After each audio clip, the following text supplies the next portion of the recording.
nosotros esta mañana Alexander Campos, nuestro personaje invitado, poeta salvadoreño. Alexander, comenzaste con esa inspiración de la mujer, inspiración que te venía tal vez de escuchar a tu abuela repetir algunos poemas captados a pura memoria, y también inspiración de tu maestra como primer contacto con esa belleza que inspira. Correcto. Y tú tenías conciencia de que podías a través de eso conquistar algo, o escribías por la belleza, o cuál era lo que te llevaba a hacer esos escritos, esas palabras que eran diferentes, me imagino, a lo que todo niño podía pensar en ese momento. Sí, lo que acontece es que admiré los nombres de los grandes escritores, de los que hice referencia hace un momento, y creo que esos nombres han sido trascendentes en la historia evolutiva de la humanidad, desde el punto de vista meramente literario, y eso me llamaba sumamente la atención. Pero también me llamaba la atención ver esas vidas de alguna manera un tanto destruidas, angustiadas, llenas de pesadumbre, llenas de dolor, heridas, porque esa era la poesía que en ese momento lograba digerir los poemas de Manuel Acuña, de José Ángel Buesa, de Alexis Carrel, de César Vallejo, desde el punto de vista meramente romántico. Y entonces esa de alguna manera fue mi primera influencia dentro del concepto literario. Y sentí esa necesidad porque creo que se nace con alma de poeta. Por eso cuando me preguntan si el poeta nace o se hace, siempre respondo que son las dos cosas, ¿verdad? Hay personas aquí que se han visto frustradas en su quehacer literario porque no han encontrado el camino para poder trascender, porque no han luchado exactamente con todo el ímpetu para poder ser trascendentes desde esa perspectiva en este mundo. Pero creo de que cuando uno se pone una meta la puede ir conquistando paso a paso para que no se vaya a dar arrebatadamente. Y eso que mencionas me lleva a la pregunta o a internarme en ese tema de, por ejemplo, en tu caso, de una familia con dificultades, tu mamá trabajando fuera de su casa, tu abuela atendiéndote, como que la idea es, mire, joven, usted prepárese para trabajar, para salir adelante, pero tú tienes dentro el sentimiento de poeta. ¿Era muy difícil convivir con esas dos circunstancias? Sumamente difícil, porque de repente mi hermano, que era un tanto menor que mí, le tocaba también que trabajar, y decían, bueno, pero ¿por qué pasa sentado en ese mueble cotidianamente escribiendo? ¿Qué piensa vivir de eso? Si la opinión de mi abuela era de que nadie compraba un 10 de letras, por ejemplo. Pero eso era lo importante, como la llama que encendía el interés de mi persona por hacerlo. Dicen que cuando a uno le dicen que no haga las cosas es cuando más se empeña en desarrollarlas. Entonces eso es lo que pasaba en Alexander Campos en ese momento. Y entonces destinaba mayor parte de la noche a escribir. Estoy hablando ya un poco más adelante de la vida de Alexander Campos, 9, 10, 11 años, donde yo destinaba gran parte de mi tiempo de la noche, no a estudiar lo que yo tenía que ver en la escuela, sino a ir descubriendo nuevas ideas en mi pensamiento. ¿Y quién era tu público? En ese momento se los leía a mis amigos de la escuela. Llegaba cada día con una idea distinta y les decía, miren, anoche escribí esto, ¿qué les parece? Escribí algunas ideas que iban reflejadas sobre el acontecimiento de la vida cotidiana, la vida rústica del medio en el que nos íbamos moviendo. Y algunas veces andaba siempre pendiente de los periódicos porque no teníamos una biblioteca, digamos, nutrida en la escuela, sino que iba y en la menor de las oportunidades agarraba un almanaque Bristol y allí comenzaba a leer, porque allí aparecían poetas representativos del momento, y tomaba periódicos, las páginas a veces tenía que hacer que la página que me gustaba, cuando el dueño del periódico no le estaba viendo, las doblaba y me las ponía en mi bolsillo y me marchaba para la casa sumamente contento porque sabía que tenía algo diferente que leer ese día. Y Alexander, a la maestra la volviste a ver más adelante ya siendo poeta, la que inspiró esas primeras letras. No, después de varios años. Nunca supe más de ella. Sé que cuando estuve en la escuela, entre toda la primaria, siempre estuvo presente ella, pero ya se me fue borrando la inclinación de escribirle a ella porque fui descubriendo otros acontecimientos entre las mujeres también importantes, de la gente que ya estaba a nivel de 7º, 8º, 9º grado, que en ese momento la gente ya llegaba bastante madura a estudiar el plan básico también. ¿Y tenías un cuaderno especial para escribir tus poesías, llevarlas aparte de los deberes de la escuela? Por supuesto, y todavía los conservo, mis manuscritos de esos momentos. Muchas de esas cosas las he guardado en el baúl de los recuerdos, es una expresión popular. Por ahí los sigo conservando todavía, los tengo conmigo porque juegan un papel importante, es el fundamento del concepto literario de Alexander Campos. Tú has dicho en algún momento que no hay más poder que lo que la palabra, algo así, sí, que lo que tiene la palabra escrita. Nada igual, ¿no?, al poder que ejerce la palabra escrita. Y eso, la conclusión es en base a que ¿qué has logrado con esta palabra escrita? A la práctica, porque como voy cada día con diferentes grupos de personas en los colegios, institutos nacionales, liceos, universidades, me voy dando cuenta de que la palabra escrita tiene un alto poder que incide en la transformación de la voluntad del ser humano. Por medio de la literatura se han cambiado muchas cosas en el mundo. No se puede conocer la historia si no existe literatura. Entonces partamos de esos dos conceptos, de esas dos premisas tan importantes para saber que realmente la palabra escrita juega un papel preponderante en este mundo. Entonces sí creo de que debería de practicarse esta facultad, no solo la de escribir, primeramente quizás indudablemente la de leer, irse formando, teniendo conceptos más amplios cada día para ampliar el espectro mental, y después, cuando ya se tiene la facultad de conocer un poco, pensar en beneficio de las personas que tienen menos facultades, de defender sus derechos de seres humanos, porque el poeta, siempre de niño he creído que es la mano del que no sabe escribir, el pensamiento del que no puede pensar, la voluntad del que se puede requebrar con facilidad. Entonces el poeta debe de estar ahí en todo momento, atinándole a la transformación, no solo interna, sino también colectiva de una sociedad y de las personas mismas.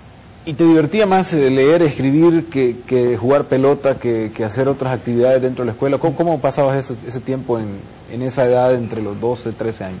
Todo ha sido misceláneo en mi vida y he podido sobrellevar diferentes acontecimientos. Ahora de maduro he aprendido, o de adulto he aprendido, que uno debe dedicar más tiempo a las cosas que le gustan para poder consagrarse en el trabajo que realmente quiere alcanzar.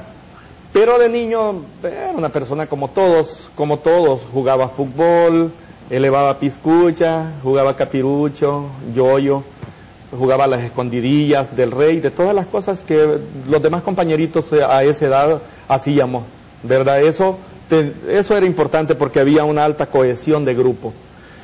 Y entonces, pero por las noches, por eso te decía, yo comenzaba a escribir después de las 10:30 de la noche y a veces amanecía escribiendo hasta las 6 de la mañana. Exactamente no sé qué escribía, pero escribía, repetía tantas cosas, pero eso es tan importante en un escritor, que repita y repita y repita y repita lo que escribe, porque cada vez que lo va repitiendo, algo le va cambiando al concepto literario que ha podido descollar. ¿Cuándo te diste cuenta que debía ser tu vida entera escribir? Bueno,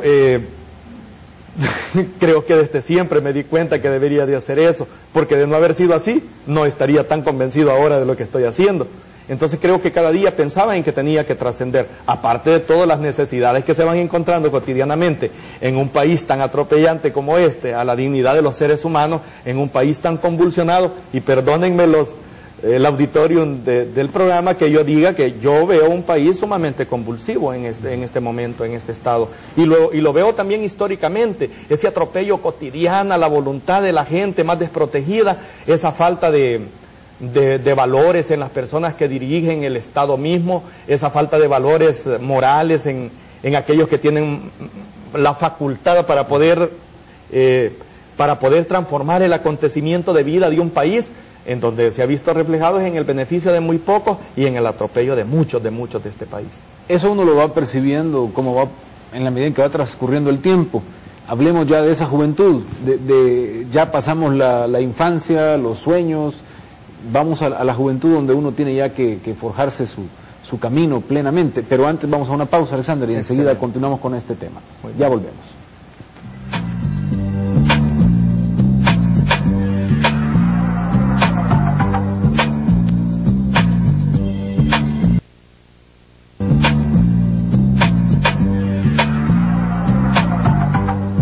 Con nosotros esta mañana el poeta Alexander Campos, un hombre que salió de Ozatlán en Usulután para, entre otras cosas, llevar su poesía, por ejemplo, invitado por la cadena Univisión y Telemundo en los Estados Unidos, a Houston, Maryland, Georgia, Los Ángeles, San Francisco, Virginia, Washington. Ha recorrido casi toda Centroamérica, en Sudamérica el Perú, en Asia, Taiwán, llevando estas emociones que le produce la poesía. Ha llegado lejos con la poesía. Nada igual al poder que ejerce la palabra escrita. Es importante llegar a los diferentes lugares porque de alguna manera uno va teniendo vivencias que van enriqueciendo el acervo meramente cultural del ente. ¿Creías o pensaste que así iba a ser, que ibas a lograr tanto con esa palabra escrita? Bueno, visitar Estados Unidos, Asia, estar lejos de Usulután, por decirlo así. Es que siempre he retomado un pensamiento de este escritor mexicano, Amado Nervo, que dice que somos arquitectos de nuestro propio destino. Y hay un pensamiento sumamente importante de un pensador español, Gracián, que dice,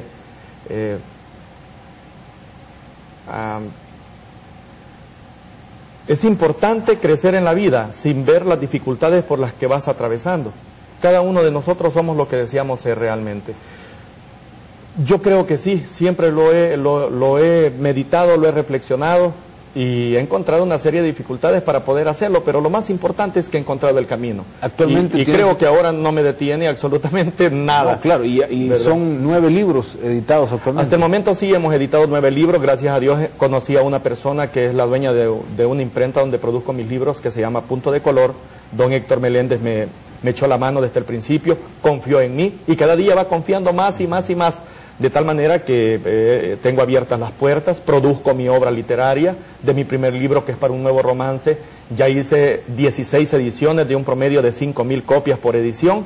Estamos hablando de un buen número de ediciones. Y posteriormente a este libro surgen otros libros como Noches de Pasión, Disparando tinta en el charco de la paz, Las etapas del amor, Conversaciones, Con patada y mordida, y Viviendo del silencio, y el más reciente de los libros que se titula Capitulando la vida. Ya vamos a ver eso, pero capitulemos un poquito más de tu vida.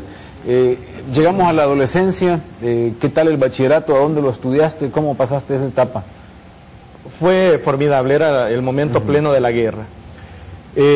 Vivía siempre en Ozatlán, me matriculé en el bachillerato en Usulután, en el Instituto Nacional de Usulután. Dicho sea de paso, tu servidor es el autor del himno del Instituto Nacional de Usulután, que cantan muchos estudiantes, cada una de las generaciones en el instituto.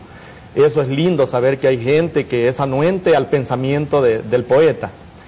Y entonces estudio en Usulután mi bachillerato en humanidades, por cierto, los 3 años de bachillerato, y siempre sigo escribiendo, guardando todas mis composiciones literarias en esos cuadernos que siempre estaban aparte de los cuadernos del estudio meramente académico.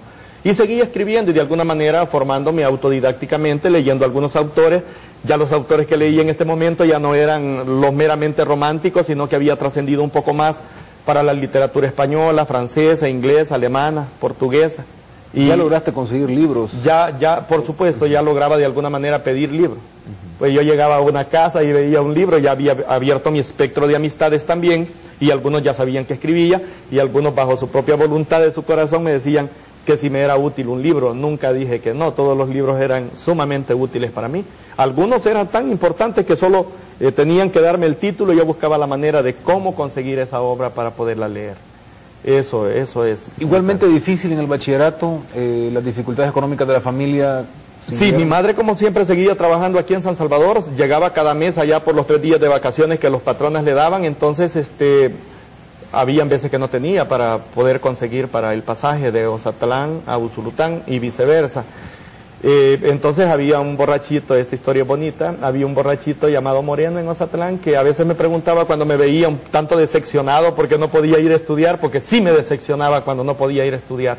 Y entonces me decía, cuando me veía cabizbajo, me decía, ¿por qué no ha ido usted a estudiar? Y yo le decía, no tengo la capacidad de pagar el pasaje. Y él, de lo que le daban la gente... ¿Cuánto valía el pasaje? 35 centavos valía en ese momento, porque nos cobraban un poquito. ¿Y él te daba de lo que él había conseguido allí, de las personas? Porque él se levantaba temprano, a las 5 de la mañana ya andaba pidiendo, porque en los pueblos la gente dinamiza la vida desde muy tempranas horas del día, y entonces él me daba los 35 centavos, y allá en el instituto siempre habían personas de muy noble corazón, que eran mis compañeros, que eran de Usulután y que tenían su capacidad económica, quienes yo les decía que me prestasen o que me regalasen el dinero para regresar. No era todos los días, pero en más de alguna oportunidad se presentó eso en los 3 años estando en Usulután.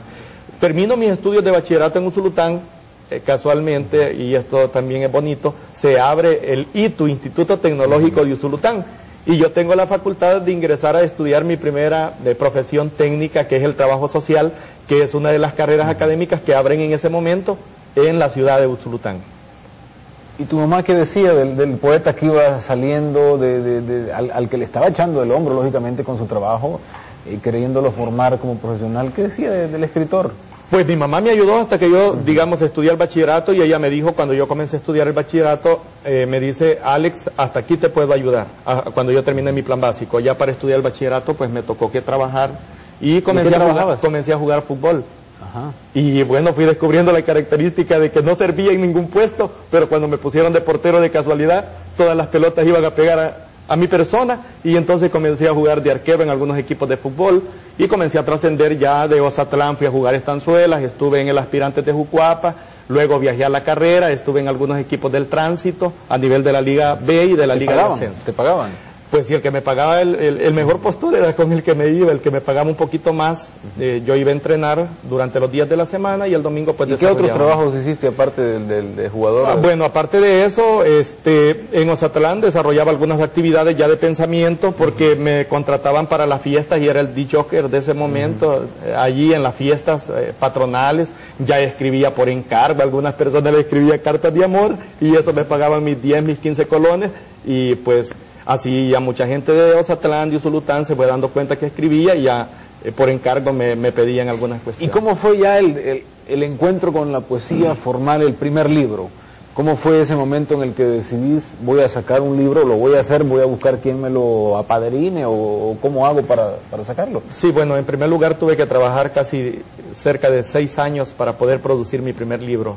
Como hacía trabajos de obrería y también jugando fútbol, yo ahorraba un poco del dinero de cada pago que me hacían en los equipos de fútbol, y trabajé 6 años, porque producir un libro en este país es bastante costoso en términos económicos. Entonces ahorré un poco, tuve ya la base para poder decirle, tuve la suerte de conocer ya al señor de la imprenta, y entonces él me dio la oportunidad de que con lo que yo tenía me producía mis primeras 1000 copias de mis primeros 1000 libros de Para un Nuevo Romance. ¿Y de esa trayectoria tu abuela hasta dónde te acompañó? Mi abuela, sigue mi abuela viva todavía. Mi abuela conoce mi primer libro, mi segundo libro, mi tercer libro. ¿Cómo fue ese encuentro entre tu abuela y tu primer libro? No, mi abuela estaba fascinada. Para mi abuela, yo era el ángel de la vida de ella. Ella veía en mí, que sin duda yo así lo he pensado alguna vez, lo que ella siempre anheló ser. Por eso es importante la literatura, porque con la literatura hace trascender uno a los seres humanos. Entonces mi abuela es esa persona, satisfecha, con su espíritu siempre noble, pujante, diciendo siga, siga y siga, y disfrutando mi poesía, porque ella me decía: léeme ahora el otro poema que has escrito. Para ella era un sueño hecho realidad. Bueno, vamos a ver parte de esa trayectoria. Tenemos algunas fotografías que quiero que compartamos con la gente que está viendo este programa y que conozca de tus momentos. Ese es cuando yo juego en el equipo del Termópilas de Ozatlán. Es uno de mis primeros equipos de fútbol en la Liga B. Ese es en la cancha del Berlinés. Este ya es en Telemundo, allá en Houston, donde estamos con Luis Cruz, un salvadoreño que también es presentador de noticias en el canal Telemundo en Houston. Esta fotografía es con Ernesto Clavijo, un presentador de noticias boliviano que trabaja para la cadena Univisión en Washington. Allí estamos haciendo la entrevista hace unos años en Washington. Esta es la señora que era la cónsul de El Salvador en Houston, la señora Astrid Diariz, que me recibe en su despacho. Pues recientemente me habían galardonado como Orgullo Hispano por la cadena Telemundo, y ella pues supo del acontecimiento y me llamó para recibirme en su despacho allí en Houston. Este es en un certamen cultural en Zacatecoluca, y me acompaña el poeta Mario Noel Rodríguez, que está haciendo la indicación, la señal. Estos son poetas salvadoreños, entre Federico Aguilar Hernández, Otoniel Guevara, Mario Noel, Miguel Ángel Hernández, Roberto Monterrosa, que es el director de la Casa de la Cultura de Zacatecoluca. Esta es en la Universidad UMA, con la señora directora de la UMA, en la ciudad de Zacatecoluca. Este es con un grupo de estudiantes donde yo me voy moviendo diariamente a dar conversatorios literarios, a hacer conferencias sobre literatura. Esta es una presentación en la Biblioteca Nacional de El Salvador, con el señor Jorge Ortiz. Esta es cuando también, esta es otra de las facetas de mi vida, siempre me subía a un árbol de mango a cantar, y al final salí cantando ya con mariachis. Mira, este es allí con mariachi de Usulután, dirigido por don Brígido, que me acompañaba en ese momento en un evento cívico en Ozatlán, en una festividad cívica. Ella es mi familia, ahí está en brazos de mi esposa Cecilia, mi hija Miriam Andrea, mi hijo Fabio y mi hijita que está en mis brazos, que es Claudia María. ¿Y ellos ya empezaron a valorar el arte, a disfrutar mi hijo dices? pinta, mi hija pinta, los dos que tienen 8 años ahora, son muy buenos, los dos escriben cuentecitos para la niña, pintan, bueno, en la casa, para serte franco, les hemos dado una pared a cada uno para que haga ahí lo que desee. O sea, el talento se va multiplicando. Sí, es correcto. Vamos a hacer otra pausa y enseguida continuamos con más de esta historia. Vamos a hablar también de los libros, de tu obra y todos los conceptos que ha conllevado y te ha llevado al éxito para presentárselos a todos ustedes, amigos que ven este programa. Ya volvemos.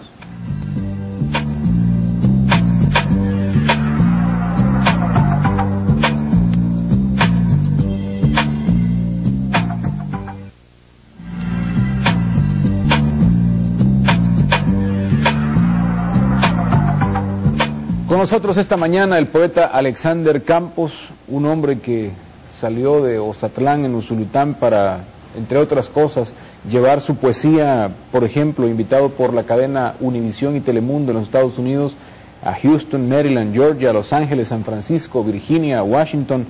Ha recorrido casi toda Centroamérica, en Sudamérica el Perú, en Asia, Taiwán, llevando estas emociones que le produce la poesía. Ha llegado lejos con la poesía. Nada igual al poder que ejerce la palabra escrita. Es importante llegar a los diferentes lugares porque de alguna manera uno va teniendo vivencias que van enriqueciendo el acervo meramente cultural del ¿Creías o pensaste que así iba a ser, que ibas a lograr tanto con esa palabra escrita? Bueno, visitar Estados Unidos, Asia, estar lejos de Usulután, por decirlo así. Es que siempre he retomado un pensamiento de este escritor mexicano, Amado Nervo, que dice que somos arquitectos de nuestro propio destino. Y hay un pensamiento sumamente importante de un pensador español, Gracián, que dice,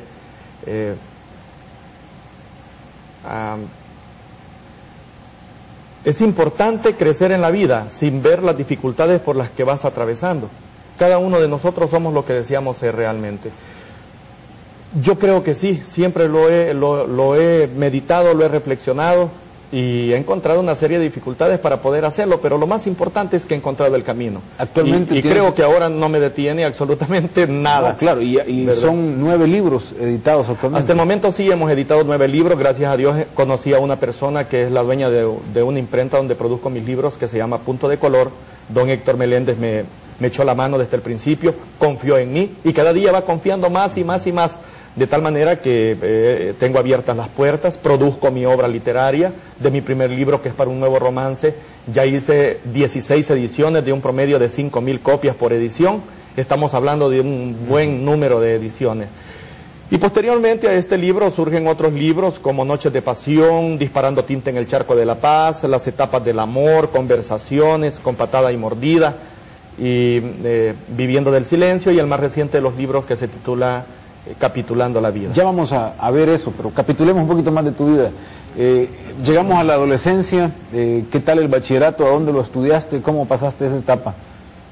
Fue formidable, era el momento pleno de la guerra.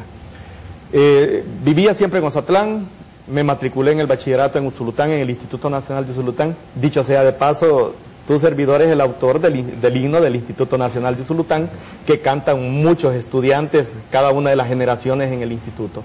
Eso es lindo, saber que hay gente que es anuente al pensamiento del poeta.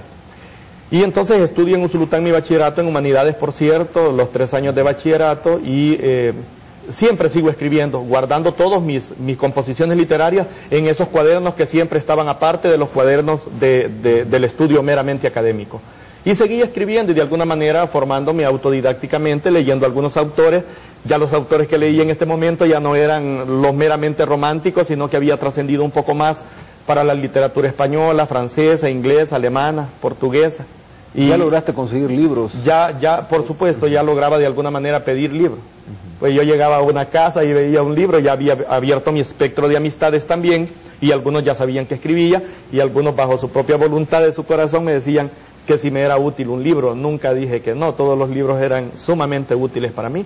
Algunos eran tan importantes que solo tenían que darme el título y yo buscaba la manera de cómo conseguir esa obra para poderla leer. Eso es. Igualmente difícil en el bachillerato, las dificultades económicas de la familia. Sí, mi madre como siempre seguía trabajando aquí en San Salvador, llegaba cada mes allá por los 3 días de vacaciones que los patrones le daban, entonces habían veces que no tenía para poder conseguir para el pasaje de Ozatlán a Usulután y viceversa. Entonces había un borrachito, esta historia es bonita, había un borrachito llamado Moreno en Ozatlán que a veces me preguntaba cuando me veía un tanto decepcionado porque no podía ir a estudiar, porque sí me decepcionaba cuando no podía ir a estudiar. Y entonces me decía, cuando me veía cabizbajo, me decía, ¿por qué no ha ido usted a estudiar? Y yo le decía, no tengo la capacidad de pagar el pasaje. Y él, de lo que le daban la gente... ¿Cuánto valía el pasaje? 35 centavos valía en ese momento. Porque nos cobraban un poquito. ¿Y él te daba de lo que él había conseguido allí, de las personas? Porque él se levantaba temprano, a las 5 de la mañana y andaba pidiendo, porque en los pueblos la gente dinamiza la vida desde muy tempranas horas del día. Y entonces él me daba los 35 centavos y allá en el instituto siempre habían personas de muy noble corazón que eran mis compañeros, que eran de Usulután y que tenían su capacidad económica, quienes yo les decía que me prestasen o que me regalasen el dinero para regresar. No era todos los días, pero en más de alguna oportunidad se presentó eso en los 3 años estando en Usulután. Termino mis estudios de bachillerato en Usulután, casualmente, y esto también es bonito, se abre el ITU, Instituto Tecnológico de Usulután, y yo tengo la facultad de ingresar a estudiar mi primera profesión técnica, que es el trabajo social, que es una de las carreras académicas que abren en ese momento en la ciudad de Usulután. ¿Y tu mamá qué decía del poeta que iba saliendo, al que le estaba echando el hombro, lógicamente, con su trabajo, queriéndolo formar como profesional? ¿Qué decía del escritor? Pues mi mamá me ayudó hasta que yo, digamos, estudié el bachillerato, y ella me dijo, cuando yo comencé a estudiar el bachillerato, me dice, Alex, hasta aquí te puedo ayudar, cuando yo terminé mi plan básico. Ya para estudiar el bachillerato, pues me tocó que trabajar, y comencé a jugar fútbol. Ajá. Y bueno, fui descubriendo la característica de que no servía en ningún puesto, pero cuando me pusieron de portero de casualidad, todas las pelotas iban a pegar a mi persona, y entonces comencé a jugar de arquero en algunos equipos de fútbol, y comencé a trascender ya de Ozatlán, fui a jugar estanzuelas, estuve en el Aspirantes de Jucuapa, luego viajé a la carrera, estuve en algunos equipos del tránsito, a nivel de la Liga B y de la Liga de Ascenso. ¿Te pagaban? Pues sí, el que me pagaba el mejor postor era con el que me iba, el que me pagaba un poquito más.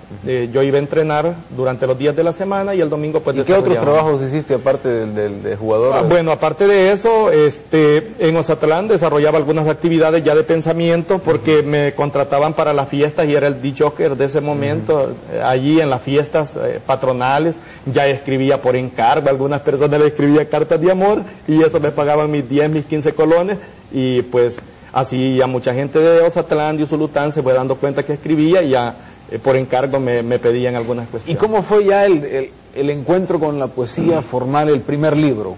¿Cómo fue ese momento en el que decidís, voy a sacar un libro, lo voy a hacer, voy a buscar quién me lo apadrine, o cómo hago para sacarlo? Sí, bueno, en primer lugar tuve que trabajar casi cerca de 6 años para poder producir mi primer libro. Como hacía trabajos de obrería y también jugando fútbol, yo ahorraba un poco del dinero de cada pago que me hacían en los equipos de fútbol, y trabajé 6 años, porque producir un libro en este país es bastante costoso en términos económicos. Entonces ahorré un poco, tuve ya la base para poder decirle, tuve la suerte de conocer ya al señor de la imprenta, y entonces él me dio la oportunidad de que con lo que yo tenía me producía mis primeras 1000 copias de mi libro de Para un Nuevo Romance. ¿Y de esa trayectoria tu abuela hasta dónde te acompañó? Mi abuela, sigue mi abuela viva todavía. Mi abuela conoce mi primer libro, mi segundo libro, mi tercer libro. ¿Cómo fue ese encuentro entre tu abuela y tu primer libro? No, mi abuela estaba fascinada. Para mi abuela, yo era el ángel de la vida de ella. Ella veía en mí, que sin duda yo así lo he pensado alguna vez, lo que ella siempre anheló ser. Por eso es importante la literatura, porque con la literatura hace trascender uno a los seres humanos. Entonces mi abuela es esa persona, satisfecha, con su espíritu siempre noble, pujante, diciendo siga, siga y siga, y disfrutando mi poesía, porque ella me decía, léeme ahora el otro poema que has escrito. Para ella era un sueño hecho realidad. Bueno, vamos a ver parte de esa trayectoria. Tenemos algunas fotografías que quiero que compartamos con la gente que está viendo este programa y que conozca de tus momentos. Ese es cuando yo juego en el equipo del Termópilas de Ozatlán, es uno de mis primeros equipos de fútbol en la Liga B, ese es en la cancha del Berlinés. Este ya es en Telemundo, allá en Houston, donde estamos con Luis Cruz, un salvadoreño que también es presentador de noticias en el canal Telemundo en Houston. Esta fotografía es con Ernesto Clavijo, un presentador de noticias boliviano que trabaja para la cadena Univisión en Washington. Allí estamos haciendo la entrevista hace unos años en Washington. Esta es la señora que era la cónsul del Salvador en Houston, la señora Astrid Diariz, que me recibe en su despacho. Pues recientemente me habían galardonado como Orgullo Hispano por la cadena Telemundo y ella pues supo del acontecimiento y me llamó para recibirme en su despacho ahí en Houston. Este es en un certamen cultural en Zacatecoluca, ahí me acompaña el poeta Mario Noel Rodríguez, que está haciendo la indicación, la señal.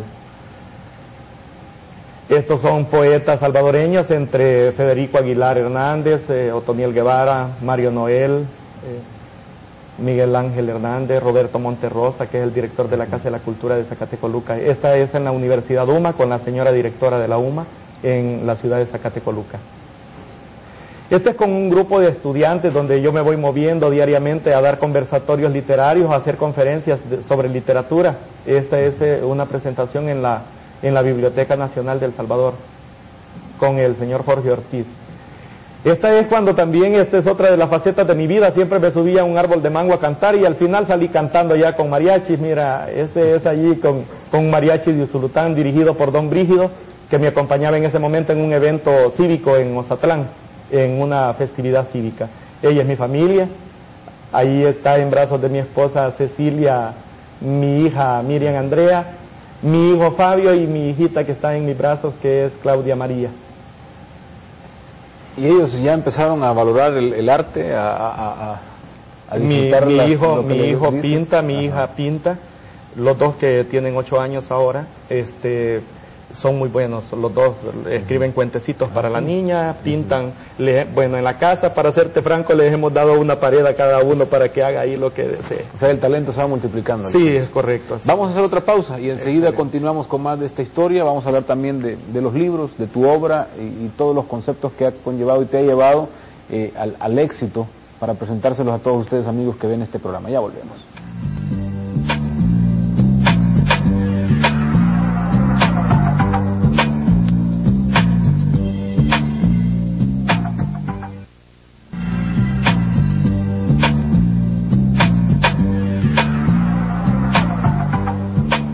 Alexander Campos, el poeta, con nosotros esta mañana. Alexander, hablemos un poquito de esa llegada a Estados Unidos, de ese nombramiento de Orgullo Hispano. ¿Cómo llegas a eso? Primeramente, llegué para visitar a mi madre en Estados Unidos, que ella ahora vive con mi hermano en Houston, y viendo los canales televisivos me doy cuenta que en uno trabaja un compatriota nuestro, que es Roberto Represa, y en el otro Luis Cruz, uno en Univisión y el otro en Telemundo.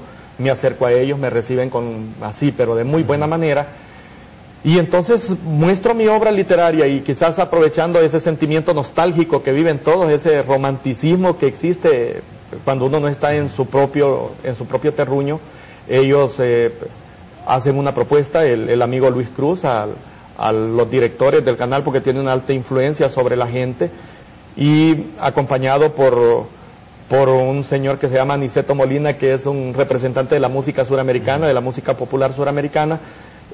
Hacen un evento especial y los directores de la cadena de Telemundo de ese lugar determinan que también Alexander Campos debe de ser nominado Orgullo Hispano. Esto me abre la puerta a mí desde una perspectiva bien especial, porque me permite establecer un convenio con Telemundo de poder viajar 2 veces al año a cada uno de los estados de Estados Unidos que Alexander Campos defina llegar. Y en ese sentido, pues, estamos cada año haciendo en la cadena televisiva de Telemundo y algunos también reportajes con Univisión, llamando a toda la comunidad hispanoamericana que apoya a sus autores para poder rescatar y fortalecer valores culturales. Ese es el objetivo principal de mi llegada a estas cadenas televisivas, para hacer este tipo de trabajo y cumplir con este propósito. Pero respondiéndote a la pregunta, es sumamente satisfactorio.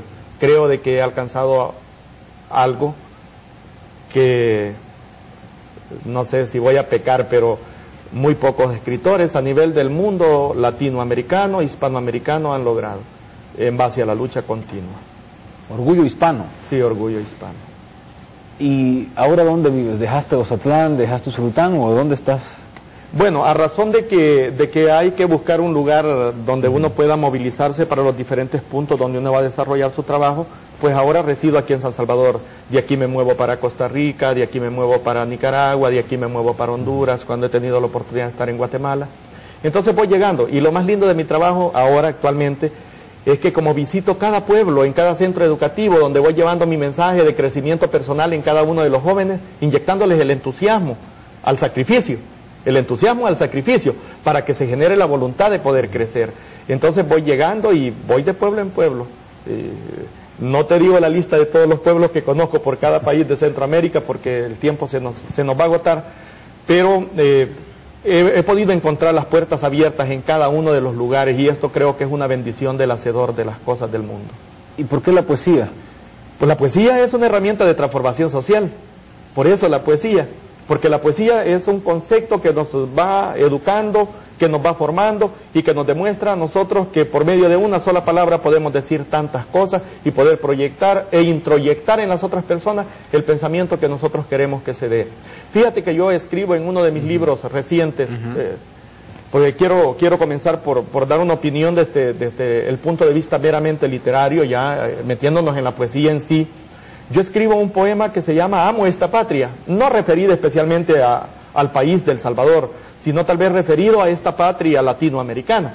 Dice, amo esta patria de personas confusas, la patria destrozada por el paso de las guerras, la patria de mendigos arrastrando sus penas, la de aguas pestilentes y zonas marginales, la patria de mercados regados por las calles, la de ancianos marchitos que nos dieron la gloria, la de niños llorones, lombrizosos, cursosos, la patria campechana, la que golpean los impuestos, la patria de prostitutas, de ladrones y maras.